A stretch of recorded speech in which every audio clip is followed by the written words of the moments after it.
Negro baseball leagues came into being in the early 1920s, and there were two major leagues, the Negro American League and the Negro National League, and they flourished until about the mid-1940s and then faded after that when black players were admitted to organized baseball. Toledo had three home-based teams of their own that were anchored here in the city. The first was the 1923 Toledo Tigers that played the Negro National League. That played, our first team played part of a season here and kind of blazed the way. They were our first. The second was the Pittsburgh Crawford team that moved here in 1939 and became known, of course, as the Toledo Crawfords. Played a full season here and was probably our most successful Negro League team. They played in both the Negro National League and the Negro American League. They played a limited schedule in those leagues and did fairly well. They played about 500 balls, just slightly under that. The major portion of their games were with other teams that were in the major leagues, the Negro major leagues as well. So they played a kind of a mixed bag. They played their own league games and against other teams that were exhibitions, but against top-flight Negro League teams. And finally, we had a team in 1945, the Toledo Cubs, that played in the United States League, which was a minor league. That was short-lived as well, didn't make the whole season, but brought with them Turkey Stearns, who played many years in Detroit in the Negro Leagues and is a member of the Hall of Fame.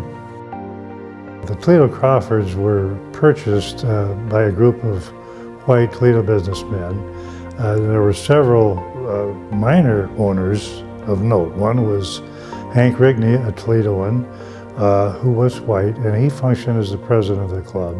The second one was the great Jesse Owens, who also was a minor owner, and he was the vice president of the club. The two ran the operation here. Toledo was a great baseball town in the 20s and 30s and 40s, and it still is, always has been.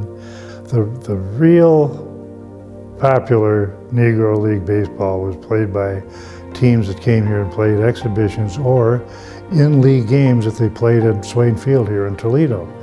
The teams were noteworthy. They were the better teams.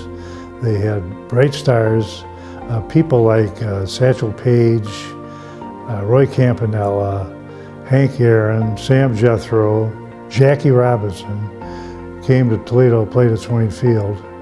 Top flight baseball, those were the games that really drew here and were popular. Jackie Robinson's debut affected baseball here in Toledo as it did baseball throughout the country. It opened the gates for other black players to participate. They came to Toledo just like they came everywhere else. The first black players in Toledo came here in 1951. We had three on our roster, two of which went on to the major league careers. So Robinson, what he did affected not only his team and himself, but Toledo and our players and teams everywhere.